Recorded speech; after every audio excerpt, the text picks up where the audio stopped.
What do you say to someone whose child has just died? 2,500 years ago, a young mother went looking for an answer. What she was given was one of the most radical answers ever offered to grief. To understand it, you have to understand who Kisa Gotami was before any of this happened. She lived in the time of the Buddha, the 5th century before our era, in a village outside the city of Savat, in what is now northern India. Her name meant the thin one. It was a description, not an honor. She was poor. She was small. The people of her village often did not see her, the way people often do not see those who have nothing. She had married into a wealthy family. They had taken her in, but they had not loved her. They thought she had brought nothing, no dowry, no land, no useful relations. To her in-laws, she was a debt the household had agreed to carry. To the rest of the village, she was almost invisible. This is who Kisa Gotami was before her son was born. A young woman who had learned to take up very little space. And then she had a son. He was a small, bright child, quick to laugh, quick to walk. From the first time she held him, she loved him completely. The way only someone who has been unloved knows how to love. And then slowly, the household began to soften.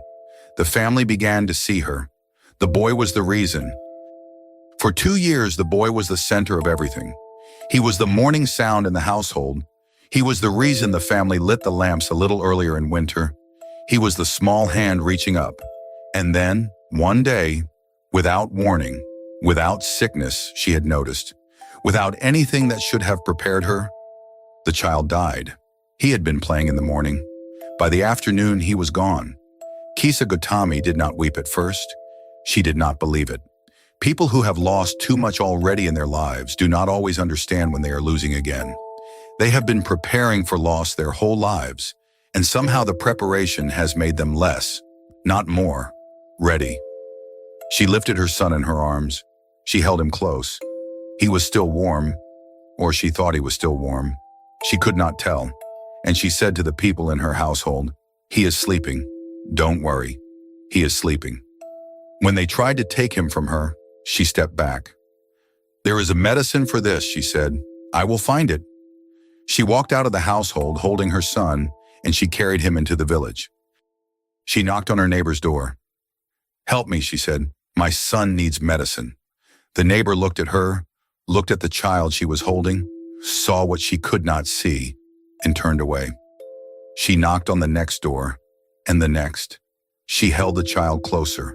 She would not let him go. Some people pitied her. Some thought she had lost her mind. A few said gently, with the kindness of people who had stood where she was now standing, "Kisa, the child is gone." She did not hear them. She walked all morning. She walked through the heat of the day. She did not sit. She did not rest. She did not put her son down.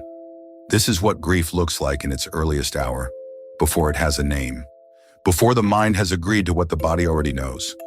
In its first hour, grief is the part of love that has nowhere to go, the reaching that no one is there to reach back, the mother's hand still curling around the small hand that is no longer warm. She did not know any of this yet. She only knew she had to keep walking. She only knew that if she stopped, the world would tell her something she could not yet hear. In the late afternoon, an old man stopped her on the road. He looked at her, at the dust on her robes, at the child in her arms, at the place where her face had stopped being a face and had become only the caring of a child, and his expression was kind. Sometimes the kindness that arrives at the worst hour is not the kindness of someone who has the answer. It is the kindness of someone who knows that a person in this much pain does not need to be told, but does need to be pointed. He said, "There is a teacher staying in the grove outside the village. They call him the Awakened One.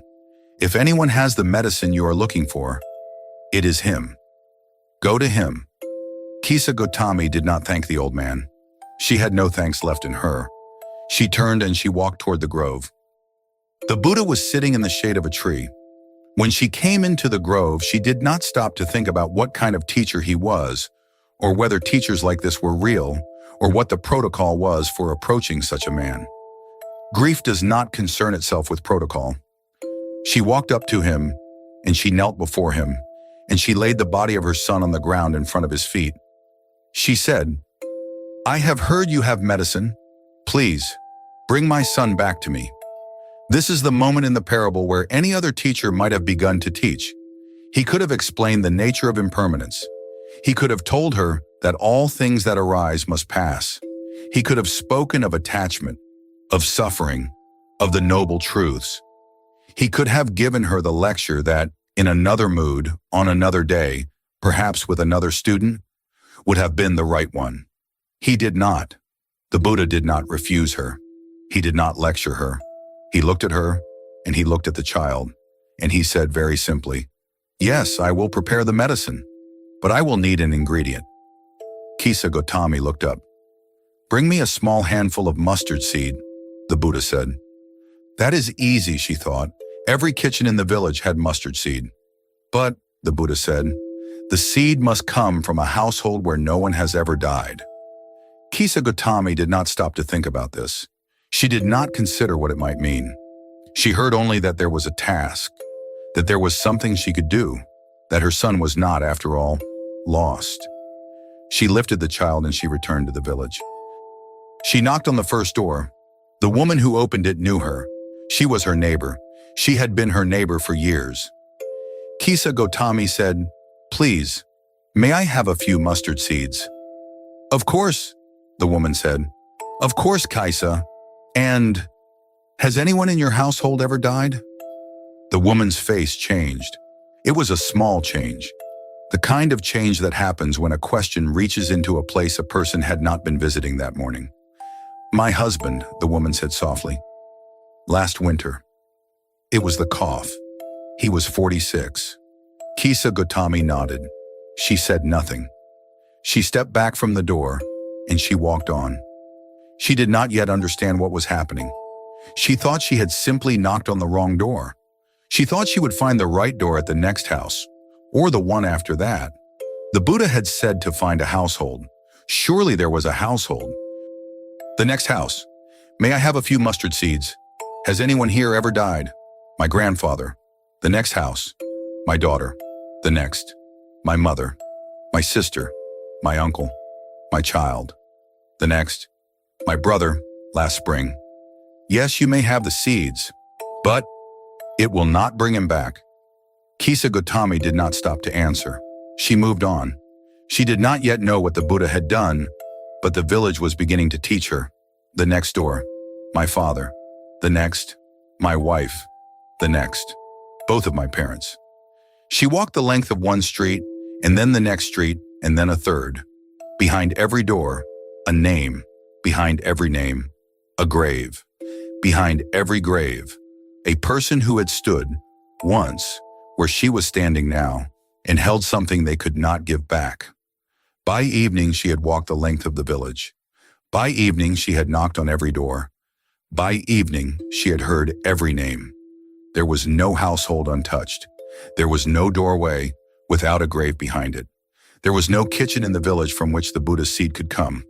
Because there was no kitchen in any village, anywhere on earth, that the Buddha's seed could come from. She came at last to the edge of the village.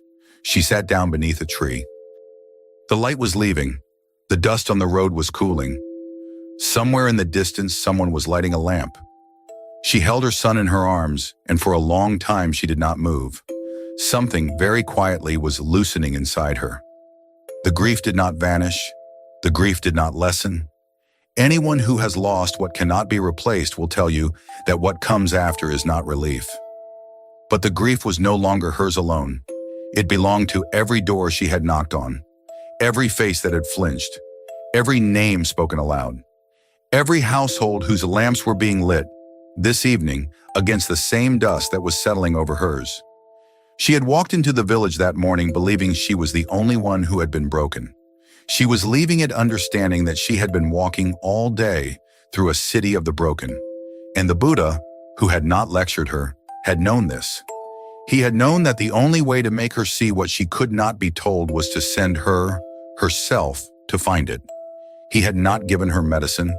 He had given her the opportunity to discover that there was no medicine, and that this, the absence of medicine, was the medicine. She sat with her son until the stars came out. When the night was deep, she carried him to the cremation ground at the edge of the village. She laid him down. She said, "My son, I see you now. I see what you are. You are not a wrong that can be made right. You are not a debt that can be repaid. You are not a question with an answer. You belong with all of them, with every name I heard today, and I belong with all of them too." She buried her child. At dawn, she walked back to the grove. The Buddha was sitting where she had left him. He had not moved. Or perhaps he had moved and returned, but in any case, he was waiting. She bowed before him.